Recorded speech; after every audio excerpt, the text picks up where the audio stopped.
राधे राधे बच्चों।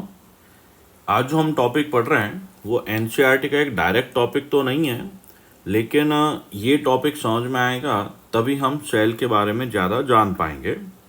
तो एक छोटा सा न्यूमेरिकल है, बाकी न्यूमेरिकल सेक्शन अपना अलग रहेगा। एक सेल है जिसके साथ एक लोड रेजिस्टेंस या एक्सटर्नल रेजिस्टेंस जुड़ा है और सेल का खुद का इंटरनल रेजिस्टेंस स्मॉल आर है।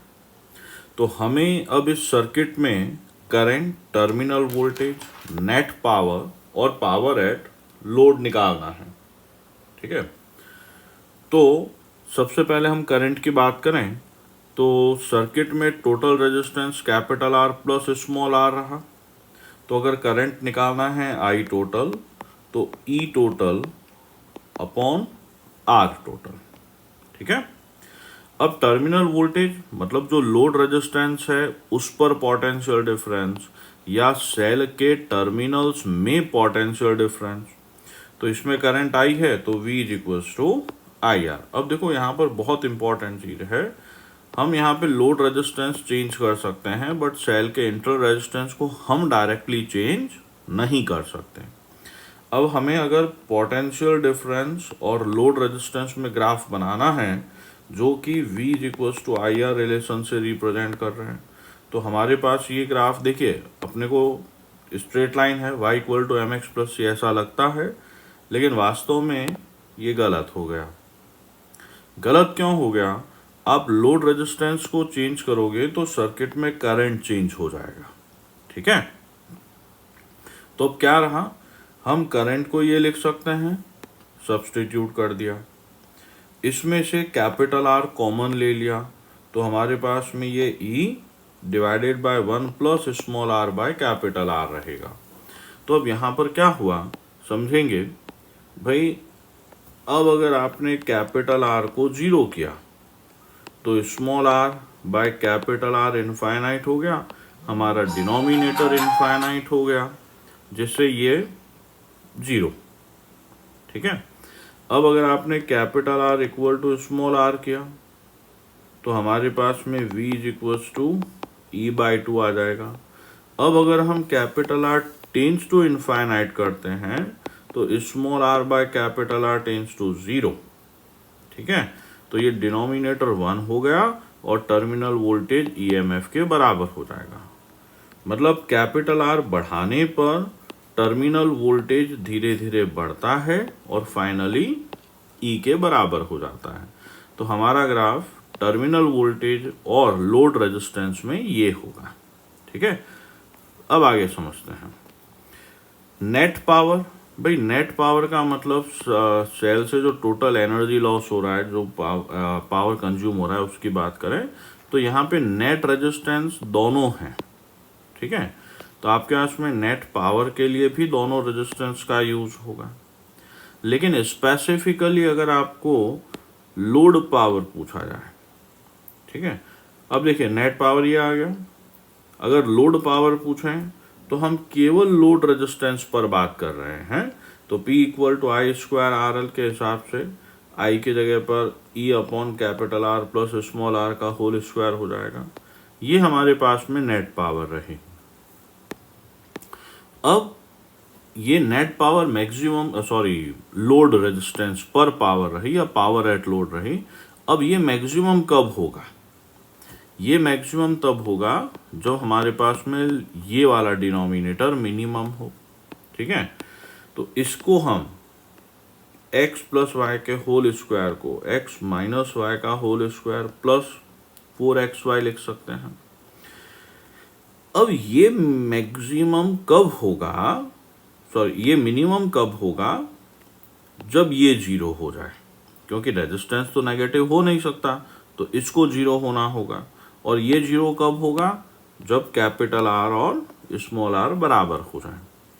तो जिस वक्त सर्किट में total external resistance total internal resistance के बराबर होता है, लोड पर पावर का कंजप्शन सबसे ज्यादा होता है। इसे हम मैक्सिमम पावर ट्रांसफर थ्योरम भी कहते हैं। अब आगे समझते हैं बेटा, हमने लोड पे पावर मैक्सिमम पावर देख लिया जब स्मॉल आर और कैपिटल आर बराबर है, तो उस केस में यहाँ पर देखिए कैपिटल आर को स्मॉल आर लिख दो, तो ये क्या हो जाएगा आपके पास में e square r divided by 4 capital r square, या इसकी जगह आप स्मॉल आर भी लिख सकते थे। तो हमारे पास में लोड पे मैक्सिमम पावर ये आ गया। तो जब सर्किट में पावर मैक्सिमम है, लोड पर पावर मैक्सिमम है, सर्किट नहीं लोड पर पावर मैक्सिमम है, तो सर्किट में करंट कितना होना चाहिए भाई? हम यही समझ पाएंगे कि भाई पावर का फॉर्मूला क्या होता है, आई स्क्वायर आर। तो जिस वक्त पावर मैक्सिमम है उस वक्त सर्किट में करंट मैक्सिमम होना चाहिए। बस यही इंपॉर्टेंट मिसकॉन्सेप्ट है, ऐसा नहीं होता।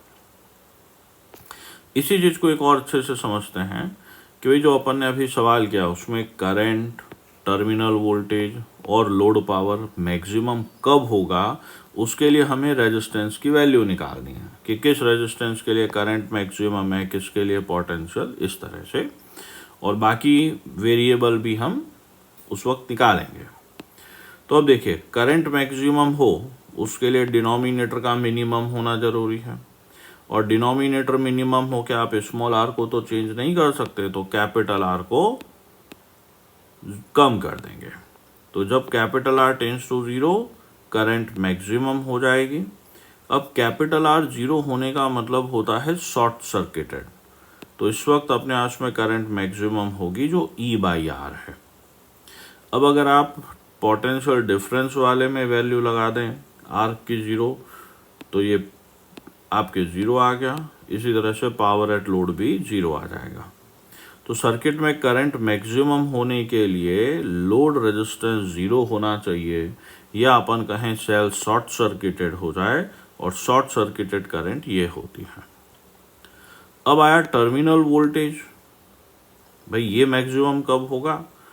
ये मैक्सिमम होने के लिए आपको आज जैसे जैसे बढ़ाओगे capital r by small r घटेगा, ओवरऑल डिनोमिनेटर घटा, फ्रैक्शन बढ़ा।